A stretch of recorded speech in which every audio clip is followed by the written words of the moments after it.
45, leaving behind his wife and 9 children.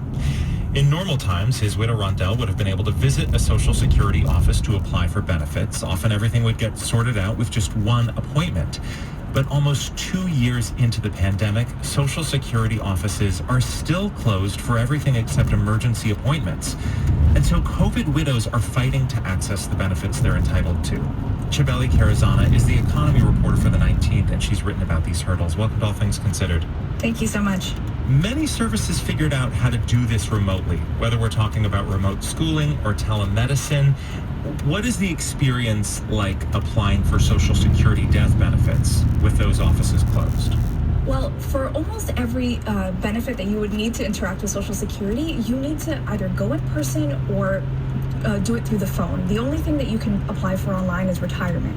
And so in the case of death benefits, that's been a huge problem for folks because getting through the phone lines has been a huge barrier. If you can't go in person and you can't apply online, you're at the mercy of a phone call. And so practically, what does that mean for the ability of somebody like Rondell Gulick, who you spoke to get the benefits that she's entitled to? That means you have people on the phone 45 minutes, an hour on hold, trying to get to somebody, calling over and over and over again. People who have just lost family members, in some cases where this money is their livelihood. It's something that they are relying on to be able to make it through the next few months, and they just cannot get through. And so Rondell was able to finally get through to somebody who told her, we can't even talk to you again for another 2 months when you will have an appointment, and that appointment will also be on the phone. And so that's really what is happening, is you have to just be extremely, extremely persistent. And we know how people's lives are complicated. There's some folks who just are not getting these benefits at all because they're unable to go through all those hurdles. And this is happening during a time period when 900,000 people in the U.S. have died of this disease. And so the number of people applying for these benefits, there's an extraordinary need right now. The need is enormous, and we've already seen the impact of these closures. We've seen that the number of benefits for the anti-poverty program under Social Security, the number of people receiving those benefits has gone down by about 27%. Social Security's other program, which includes the death benefits, includes workers with disability, that's down 7%. So it's clear in the numbers that people are not accessing these benefits. It's not a matter of eligibility, it's access. And this isn't a result of people not having information or not having experience. You've spoken to lawyers who deal with Social Security as part of their occupation and are running into these same problems. Right, and this is not a case where people should be speaking to a lawyer to solve their case, right? This is not something that should be this complicated, and you have attorneys who are trying to work in the middle and are not able to. I spoke to one attorney who's been working on a case for 9 months, and the back and forth has been simply about a birth certificate. Social Security says they don't have it, then they do have it, then it's not the right one. It's this back and forth, back and forth, back and forth, and like you mentioned at the top, this could be resolved in a day, not months. Who tends to be most affected by this? Well, it depends on the kind of benefit that you're looking at, but really overall, we were talking about the most vulnerable groups in this country, right? If we're a lot of workers with disability, people with disabilities, they are really having a hard time accessing benefits. In particular, those applications are even more complicated, and typically you need somebody to help you with that in person. And then, of course, we have the survivors group. And so you have a lot of these young widows who have never interacted with Social Security, did not expect to, and are now having to navigate a system that really is not really built to help people right now. It would be easy to paint Social Security as the villain here, a typical dysfunctional bureaucracy. Is that what's going on? No, I don't think it is. I think you have folks at Social Security who are very, very dedicated to this work and have been navigating what's been a really difficult situation for them with really low staffing, not a lot of help. Social Security has seen its budget decrease by about 13% over the past decade when you adjust for inflation. So this is an agency, like other agencies, like IRS is another, that have been sort of the victim of these budgetary cuts, and now we're reaping the consequences of those actions, and it's affecting the staff there, it's affecting their workers, and it's affecting, again, the most vulnerable people who really needed these benefits in a time like now.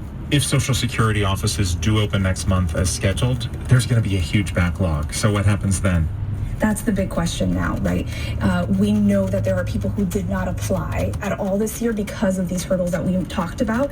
And so those backlogs that we're seeing on the phones, where only half of phone calls are getting answered, those backlogs are going to be taking place in lobbies at Social Security offices around the country. And what we don't know yet is the detailed plan for how Social Security is going to tackle that, because we know that's coming. Chabeli Carazana is the economy reporter for the 19th. Thank you for sharing your reporting with us. Thank you so much. One of the stars of this year's Winter Olympics is its mascot, a fluffy panda named Bing Duin Duin. The stuffed animal version has become so sought after, people are camping out overnight to buy it. NPR's Beijing correspondent Emily Fang lined up to learn why. The line is long and growing longer outside this Olympics merchandise store in downtown Beijing, despite a loudspeaker blaring the same line over and over. All Bing Duin stuffed animals have already sold out today. Li Zhaoyang still on his Lunar New Year break from high school, and he says he's in line just to get in on all the buzz around Bing Duin. He wants to collect the panda mascot as an Olympics memento. One small problem, I tell him. Bing Duin is sold out. Even the 500 pandas allotted for pre-sale orders today have been nabbed by people who lined up outside the night before. Bing Duin, or Ice Chubster, as his name roughly translates as, has skyrocketed in popularity all of a sudden, in part due to scarcity. Factories churning out the soft collectibles are limiting production, and that's fueled a kind of mindless mania online. Rose Ling and her young daughter say they're in line because they saw a line and decided they wanted to join the party. The line was huge, she says. It wrapped around the corner just a few minutes ago, so we jumped in only to find out Bing Duin is sold out. For the more open-minded, there are other options. The Beijing Olympic Committee actually designed a second mascot for next month's Paralympics, named Xue Rongrong. It's a red dancing lantern available in cute stuffed animal form as well, but no one seems very eager. Xue Rongrong is just too ugly, exclaims Roger Lee. He's come with his friend to see what else Olympics themed they can buy, given Bing Duin is beyond their purchasing power. Scalpers are selling the swaddled up panda for up to $300, he says. Then he catches himself. Am I allowed to say that for broadcast? Do you need an answer that's more in line with Chinese socialist values? By the time I got into the Olympic souvenir shop, only a few gold bracelets and pins were left. No Bing Duin. I could, however, sign up for a new credit card to enter a lottery for a chance to win one of the coveted bears. Emily Fang, NPR News, Beijing.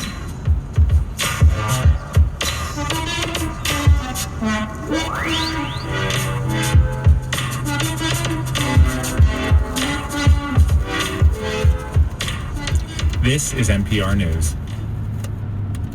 When Shamir first broke onto the music scene, he felt like the media focused more on his gender identity than on his songs. I have so much trauma from my debut record when I was like 19.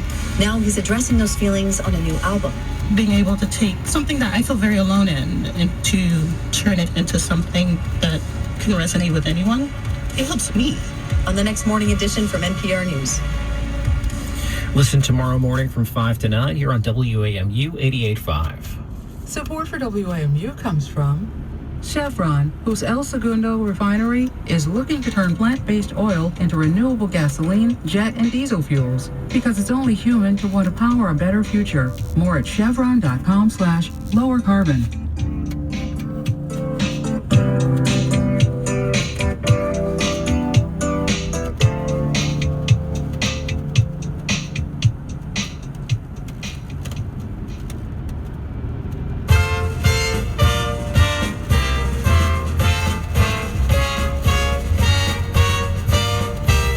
It's All Things Considered from NPR News. I'm Ari Shapiro. And I'm Adrian Florido. Want some tips and tricks for living through a period of record inflation? Well, if you're under 40, you could try asking your parents. You don't want to get stuck in a position where you can't make a payment because all of a sudden interest rates go through the roof. First, these headlines.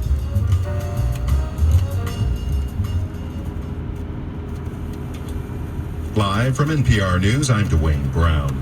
Governor Kathy Hochul of New York announced today that her state will end its indoor mask requirements tomorrow, but keep COVID-19 masking rules in place for schools, at least for now, as the Omicron variant of the virus begins to come down in New York State.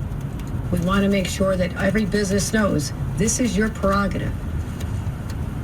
And individuals who want to continue wearing masks, continue wearing masks. And I suspect when I walk the streets of New York City, as I often do, I'm still going to see a lot of people wearing masks.